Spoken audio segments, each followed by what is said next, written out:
Thank God Instagram was not there, Thank God Instagram was not there.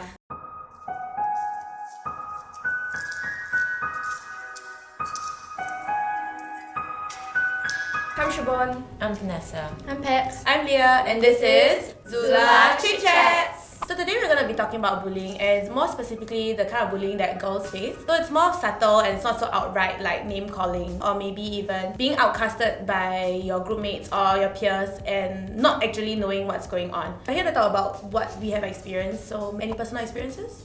When I was 15, I think that's when the age that girls kind of think that they're the shit. Everything you did was just always about how you look, who you hung out with, whether you're a slut, it was nothing to do with whether or not you had good grades. Then there was one teacher that every morning, 7 o'clock, she would just pull me out of assembly and then tell me like, you probably got something wrong, man. She was saying that, you need counselling. I'm like, no, I don't even need counselling, I'm perfectly fine. It had nothing got to do with my grades. It was just completely about like, I heard you have friends who have tattoos. I heard you have friends who smoke. For me, I think that's kind of like one of the worst forms of bullying, when someone kind of forces you to believe that there's something wrong with you when there isn't. So I hang out with these bunch of girls back in secondary school. So I just hung out with whoever I clicked with. Yeah. But this one girl actually asked someone, those girls actually look quite good, but why is Vanessa hanging out with them? I heard about it and I'm like, wait, should I be worried about the way I look?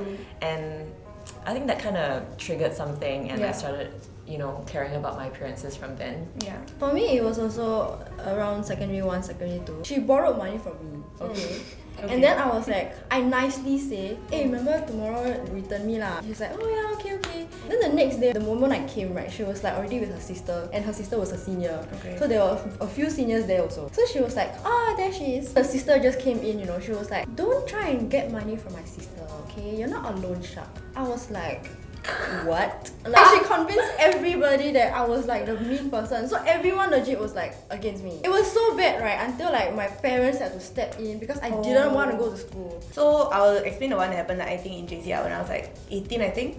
My close friends were kind of like hanging out together. I didn't really pay much attention to what they were doing. Because if they want to hang out themselves, then they go ahead lah. But I felt that they were kind of like excluding me. My guy friends like came to me and were like, hey, come like to the classroom, I need to talk to you. Then apparently they said that like, those like the two girls were kind of like talking bad about me and stuff, and they are not really my true friends, and like to be careful of them. So I was kind of upset, and it was like 2 weeks before my A-level, so I was like, and then like cry in school, all this kind of thing. Basically, I think she's just very threatened by me or what, I don't really know lah. She just wants people to like gang out against me. But thank God like my friends didn't really do that. I guess when you're older, like you can kind of just be like whatever, and then you just move on, make other friends, like cut people, toxic people out of your life, because you've learned that like you can't really keep everyone like at a young age versus like when you are older. How did you handle it differently? Now at this age, when you're older, you will know that these things don't really define me, that kind of thing, or like I don't place my worth on these kind of things. During your adolescence period, that's, like she said, the most vulnerable period, where you're still trying to figure yourself out, you're trying to piece things together, like who am I,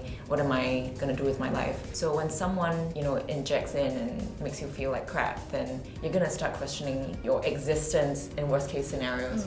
So it can be pretty powerful and dangerous. When you're younger, like you feel like compared to your peers a lot. I guess when you're older, you kind of find out like what you're interested in, what you want to do, so you don't really care about like comparison of grades or like like dumb things. To a certain extent, I feel right that girls are kind of taught to bully one another from a very young age. It's because Singapore, right, is so competitive. Like every day is a damn beauty contest. It's competition after a competition. Social media is kind of a tool to cyberbully, especially. You see on like Instagram, Twitter. Oh my God, Twitter.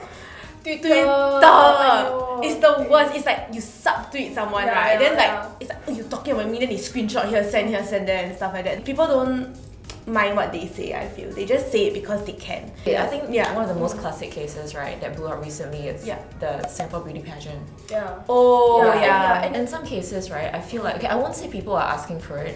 But just in some cases, you're just inviting for people to criticize you, and then you play the victim because it's so convenient. Generally, if you're trying to avoid being bullied and so on, just take steps to avoid them. Social media, right, it's like who you hang out with and everything, and like you have like all those like Insta stories and everything. Like, you can constantly view people's like lives. For example, you see your friends that hang out with other people and they don't include you. Because you know so much about what's going on, right, it affects you more. I feel like they also do it to show that they don't want you to be part of their clique or whatever. Younger girls would use social media to do that to like their friends, because they don't verbally say like, I don't want you to be part of like our group anymore. Like, I mean, who's gonna say that, right? That's so like mean. But like doing this outcasting on social media as well is also very mean, right? I Like, think it's worse. rather than like they exclude you and then they still pretend to be your friend, but actually you feel that you're not even part of like their circle anymore. At the point in time where you guys were like bullied or like you see people who get bullied and stuff like that, where do you think like people can turn to?